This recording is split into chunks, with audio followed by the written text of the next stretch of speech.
जैसा कि हम लोगों ने पहले के वीडियो में भी पढ़ा था, क्योंकि ये जो देसी रियासतों का भारत में विलय, ये बात उस समय की है जब आज़ादी का समय था, जब हमारे देश का बंटवारा हो रहा था एक तरह से और आज़ादी की बातें चल रही थी। तो उसी वक्त आप लोगों को याद होगा कि ना मतलब भारत जो है वो कहीं ना कहीं तीन भागों में बटा हुआ था, जिसमें पहला जो था, क्योंकि आप लोग को देसी रियासतों का भारत में जो विलय हुआ है उससे जानने से पहले अगर आप ये सारी बातों को जानेंगे तब जा कर के आपके माइंड में ये जो फिगर है पूरा वो समझ में आ जाएगा और आप लोगों को याद करने की ज़रूरत नहीं पड़ेगी। तो इसीलिए मैं आप लोगों को ये बात याद दिला रही हूँ कि जब आज़ादी का समय था तो उस वक्त क्या था कि भारत कहीं ना कहीं तीन भागों में विभाजित था, जिसमें जो पहला था वो ब्रिटिश भारत था। पहला था ब्रिटिश भारत और जो दूसरा था वो था देसी रियासतें, जहाँ वर्क कर रही थी देसी रियासतें। और तीसरा जो था, आप लोग को याद होगा कि ब्रिटिश के साथ साथ हमारे यहाँ फ्रांस और पुर्तगाली भी थे। पुर्तगाली भी यहाँ पे शासन कर रहे थे। तो ये इनका क्या था, फ्रांस और पुर्तगाल का औपनिवेशिक कुछ जो क्षेत्र था, औपनिवेशिक क्षेत्र वो आता था, ठीक है। जिसमें ब्रिटिश जो भारत थी वो पूरी तरह से शासन कर रही थी, प्रत्यक्ष रूप से ब्रिटिश भारत का जो क्षेत्र था वो ब्रिटिश के अंतर्गत आता था। लेकिन जो देसी रियासतें थी इसमें देसी रियासतें में राजा तो काम कर रहे थे, वो राजा तो थे ही, लेकिन कहीं ना कहीं इसमें जो हस्तक्षेप था वो ब्रिटिश का भी हुआ करता था। भले ही वो प्रत्यक्ष रूप से नहीं था, लेकिन अप्रत्यक्ष रूप से देसी रियासतों में वो अपना शासन चला रहे थे। फिर जो तीसरा जो था ये आपका फ्रांस और पुर्तगाली का औपनिवेशिक क्षेत्र।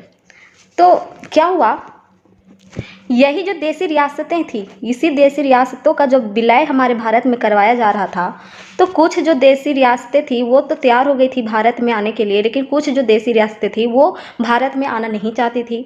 वो या तो पाकिस्तान में जाना चाहती थी या तो फिर स्वतंत्र होकर के रहना चाहती थी। तो यही मुद्दे को समझने के लिए हम लोगों को थोड़ा सा पीछे चलना पड़ेगा। और ये मतलब हम लोगों को कैबिनेट मिशन 1946 जो आया था, ये जो कैबिनेट मिशन 1946 आया, तो हम लोगों ने इसके बारे में पीछे काफ़ी डिटेल से पढ़ा है कि जिसमें संविधान सभा का बनाने के लिए बात कहा गया था। और ये इसीलिए कैबिनेट मिशन 1946 आया था इंडिया में। और इसमें कहा गया था, संविधान सभा बनाने के साथ साथ इसमें देसी रियासतों के लिए भी कुछ बातें कही गई थी, जिसमें बोला गया था कि देसी रियासतें देसी रियासतें जो है उन लोगों के लिए जो सीट होगी वो 93 सीटें होगी। इसमें ये बोला गया कि इन लोगों के लिए, देसी रियासतों के लिए 93 सीट होगा। पर इन लोगों ने क्या किया, इन लोगों ने अपनी सीटें जो है नहीं भरी, अपने सीट को मतलब खाली छोड़ दिया। ये लोग तैयार नहीं हुए। इसका रीज़न आप लोगों को भी समझ में आ जाना चाहिए, क्योंकि देखिए जो देसी रियासतें थी उन लोगों को अंग्रेज द्वारा भले ही शासन अप्रत्यक्ष रूप से चलाया जा रहा था, लेकिन जो देसी रियासतें थी जो उसमें राजा महाराजा जो हुआ करते थे वो बहुत ही विलासिता का जीवन जी रहे थे। अंग्रेजों द्वारा इन्हें सारी मतलब जो सुविधाएं होती है एक राजा को जो मिलनी चाहिए वो सारी अंग्रेजों द्वारा दी जा रही थी। तो आप ही बताइए कि ये विलासिता का जीवन छोड़कर कौन चाहेगा कि हम जो है एक भारत संघ में आकर के और समान नागरिक समान जीवन का जो इसमें संविधान में बनाया जा रहा था वैसा जीवन जिए। तो ये जो देसी रियासतें थी वही सब सोच करके क्या सोची कि नहीं, हम लोग जो है भारत का हिस्सा नहीं मतलब बनना चाहते हैं। ये सब सोच करके इन लोग 93 जो सीटें थी इन लोगों ने खाली छोड़ दी। उसके बाद माउंटबेटन योजना आता है।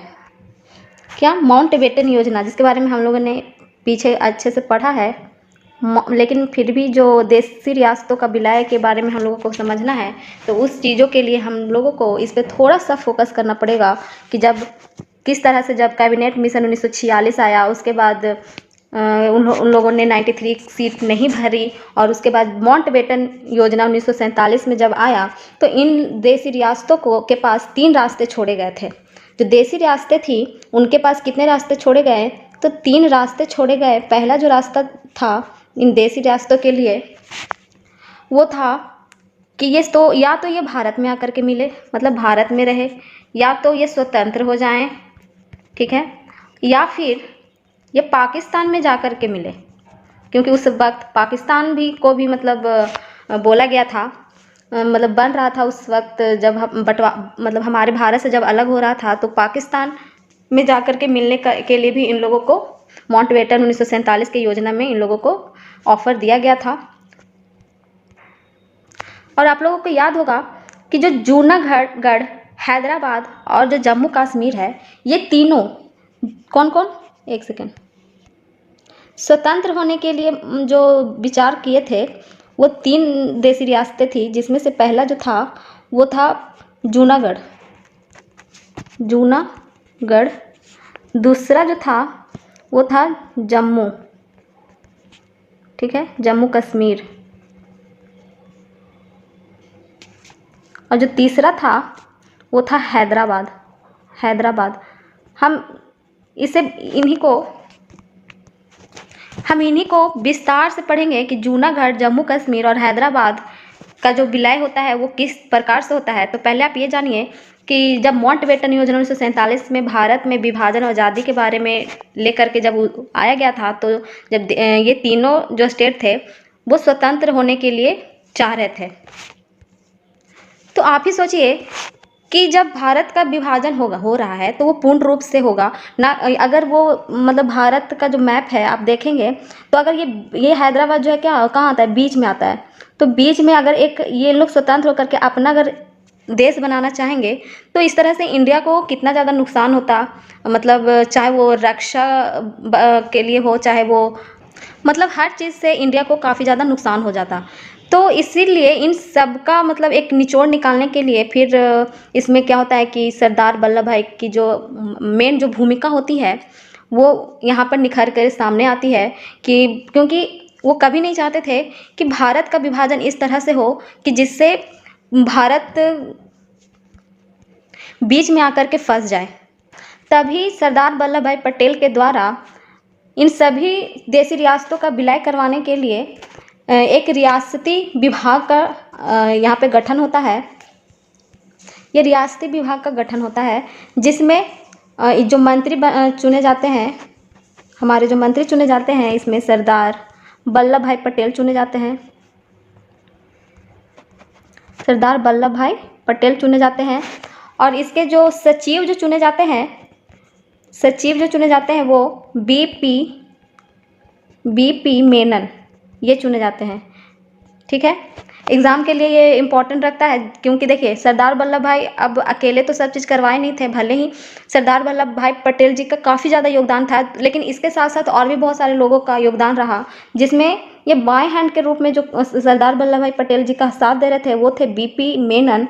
और इस सब में जनता का भी काफ़ी ज़्यादा योगदान रहा है, जिसको हम लोग आगे देखेंगे। तो ये विभाग क्या करती है कि प्लान बनाती है कि आखिर किस तरह से जो देसी रियासतें हैं हमारी, उन लोगों को अपने कब्जे में किया जाए और उन लोगों को कैसे मनाया जाए। तो इन लोगों ने मिल करके 2 डॉक्यूमेंट्स तैयार करते हैं, ठीक है। डॉक्यूमेंट्स तैयार किया जाता है, ठीक है, जिसमें पहला जो डॉक्यूमेंट होता है वो स्टैंड स्टील एग्रीमेंट का होता है, ठीक है। स्टैंड स्टील एग्रीमेंट का पहला डॉक्यूमेंट होता है। और जो दूसरा जो डॉक्यूमेंट होता है वो विलय पत्र होता है, विलय पत्र, ठीक है।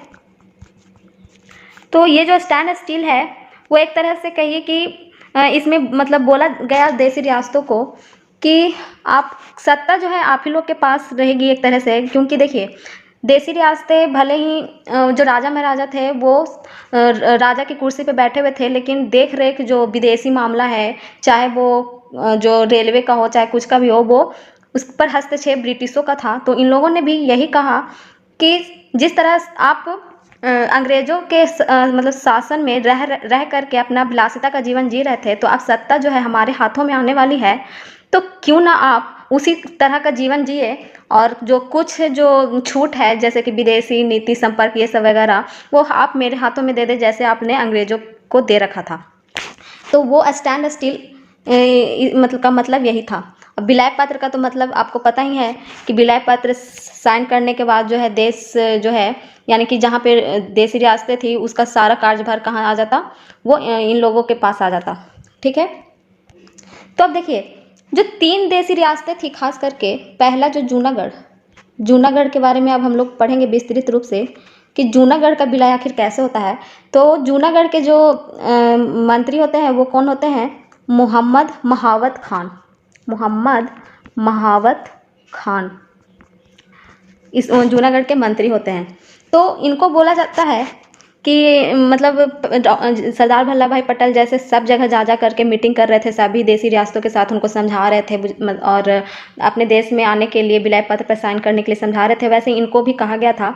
लेकिन ये जो है नहीं मानते हैं और ये जो है डिसीजन ले लेते हैं कि इनको जो है पाकिस्तान के साथ जा कर के मिलना है, मतलब कि ये भारत में ना रह करके ये पाकिस्तान में जाएंगे। और इन्होंने रातों रात जो है मीटिंग कर ली पाकिस्तान वालों के साथ मिल करके कि इनको जो है पाकिस्तान में जा कर के मिलना है। लेकिन वहाँ की जो जनता थी जूनागढ़ की, देखिए याद रखिएगा, ये जो जनमत संग्रह हुआ था ना यहाँ पे, तो याद रखिएगा ज से जूना और ज से जनता। तो वहाँ की जो जनता थी वो कतई नहीं चाहती थी कि वो पाकिस्तान में जा कर के मिले, वो हमेशा चाहती थी कि वो भारत में रहे। तो वहाँ की जो जनता है वो पत्र लिखती है, सरदार वल्लभ भाई पटेल के पास ये पत्र पहुंचता है और उनसे मदद मांगी जाती है। तो वहाँ पे क्या होता है कि उनके द्वारा सेना भेजी जाती है, सरदार वल्लभ भाई पटेल और उनकी टीम के द्वारा सेना भेजी जाती है। पर क्या होता है कि सेना वहाँ पे वर्क नहीं कर पाती है, क्योंकि उससे पहले ही जो ये मोहम्मद महावत खान है वो अपनी बीवी के साथ और सभी के साथ जो है वहाँ से भाग जाते हैं। और भाग जाने की वजह से फिर क्या होता है कि जनमत संग्रह इसलिए कराया जाता है वहाँ पे कि क्योंकि जो महावत खान थे वो पहले ही एग्रीमेंट कर चुके होते हैं पाकिस्तान के साथ मिलने के लिए। तो पाकिस्तान भी यहाँ पे क्या करता है, अपना दावा करता है। तो इसलिए फिर एक बीच का सुझाव दिया जाता है कि क्यों ना जनता से ही पूछ लिया जाए कि जनता जो है कहाँ जाना चाहती है, क्योंकि मोहम्मद खान तो ऐसे भी भाग चुके हैं। तो जब जनमत संग्रह कराया गया, जनमत संग्रह कराया गया, तो उन जनता से जब ये पूछा गया तो भारी वोटों में जो है वो ये बात निकल कर के आई कि इन लोग जो है भारत के साथ आकर के मिलना चाहते हैं। तब जाकर के जूनागढ़ जो है, जूनागढ़ का जो विलय है वो इंडिया में हो जाता है। इस तरह से ये इसकी कहानी थी। अब हम लोग बात करेंगे हैदराबाद के बारे में। तो हैदराबाद के बारे में जब हम बात करते हैं तो यहाँ के जो मंत्री थे वो थे उस्मान अली। उस्मान अली ये जो है चाहते थे स्वतंत्र होकर के रहने के लिए, क्योंकि देखिए जब ये हैदराबाद एक काफ़ी ज़्यादा मतलब बड़ा एरिया था वहाँ पर का। तो ये जो उस्मान अली को मतलब एक तरह से खुद में घमंड था कि इतना बड़ा एरिया है तो हम क्यों जा कर के भला भारत में या पाकिस्तान में जा कर के मिले, क्यों ना हम स्वतंत्र होकर के स्वतंत्र जिए और राजा में राजा की तरह अपना जीवन, जो विलासिता का जो जीवन जी रहे हैं उसी तरह से अपना जीवन यापन करें। लेकिन जो सरदार वल्लभ भाई पटेल थे और जो बाकी लोग थे वो कभी नहीं चाहते थे कि हैदराबाद जो है स्वतंत्र होकर रहे, क्योंकि जैसा कि आप जानते हैं कि इंडिया के बीचों बीच पड़ता है हैदराबाद। तो इसलिए क्या होता है कि सरदार वल्लभ भाई पटेल कहते हैं कि बात अब ऐसे नहीं बनेगी, अब चाहे आर हो चाहे पार हो, हमको हैदराबाद जो है भारत में इसका विलय करवाना काफ़ी ज़्यादा ज़रूरी है। उसके बाद क्या होता है कि सैनिक कार्रवाई कर दी जाती है, सैनिक कार्रवाई कर दी जाती है और इस तरह से जो हैदराबाद है वो इंडिया में आकर के मिल जाता है। अब बात है जम्मू कश्मीर, अब बच गई थी जम्मू कश्मीर। तो जम्मू कश्मीर के जो थे, जम्मू कश्मीर के जो मंत्री थे वो थे राजा हरि सिंह। राजा हरि सिंह ये भी खुद स्वतंत्र होकर के ही रहना चाह रहे थे, और लेकिन पाकिस्तान जो है वो काफ़ी ज़्यादा उतावली थी कि जम्मू कश्मीर जो है वो पाकिस्तान के एरिया में चला जाए। और जिसके वजह से वो क्या होता है, क्योंकि पाकिस्तान इसलिए चाह रही थी अपने कब्जे में करने के लिए क्योंकि मुस्लिम वहाँ पे काफ़ी ज़्यादा जनसंख्या में यहाँ पे है, जम्मू कश्मीर में मुस्लिम लोग ज़्यादा हैं। तो वो चाहते थे कि क्यों ना जनमत संग्रह करा करके जम्मू कश्मीर को पाकिस्तान में मिला लिया जाए। तो उन लोगों से क्या होता है कि उनका उतावलापन जो है उनसे बर्दाश्त नहीं हो पाता है कि वो चाहते हैं कि जितना जल्दी से जल्दी क्या हो जम्मू कश्मीर पाकिस्तान में आकर के मिल जाए। तो क्या होता है कि कुछ ही दिन बाद कबीलाइयों का यहाँ पे हमला होता है, कबीलाइयों का हमला होता है। भले ही उस वक्त कबीलाइयों का हमला मतलब होता है, लेकिन बाद में पता चल जाता है कि वो जो सैनिक थे कबीलाई वो पाकिस्तान के ही थे और यहाँ पे कबीलाइयों द्वारा जब आक्रमण किया जाता है तो क्या होता है कि काफ़ी ज़्यादा तहस नहस मचाई जाती है जम्मू कश्मीर में। और बहुत सारा कब्जा जब कब्जा कर लिया जाता है तब जो राजा हरिश्चंद्र है, जो राजा हरि सिंह है, वो मदद मांगते हैं भारत से कि आप आकर के हमारी मदद कीजिए। तभी इधर से जो जवाब, भारत से जो जवाब जाता है वो कहा जाता है कि आप विलय पत्र पर साइन कीजिए, विलय पत्र पर हस्ताक्षर कीजिए और वैसे ही हमारे सैनिक आप लोगों को जाकर के बचाएंगे। तब राजा हरि सिंह के पास और कोई चारा नहीं बचता और वो विलय पत्र पर साइन करने के लिए तैयार हो जाते हैं और इस तरह से जम्मू कश्मीर भी भारत का एक हिस्सा बन जाता है। तो इस तरह से पूरे देसी रियासत, जो स्टार्टिंग में जो देसी रियासतें थी जब आज़ादी का समय था, उस समय कितना 500 जो 62 जो देसी रियासत थी, वो इस तरह से कर कर के सरदार वल्लभ भाई पटेल जी का जो मेन भूमिका, जो इतना बड़ा भूमिका होता है, इस तरह से वो सारे देसी रियासतों को इंडिया में मिला लेते हैं और भारत का बंटवारा जो बीच से जो हो रहा था उसको वो बचा लेते हैं। तो इस वीडियो में आज के लिए इतना ही, बाकी के कल के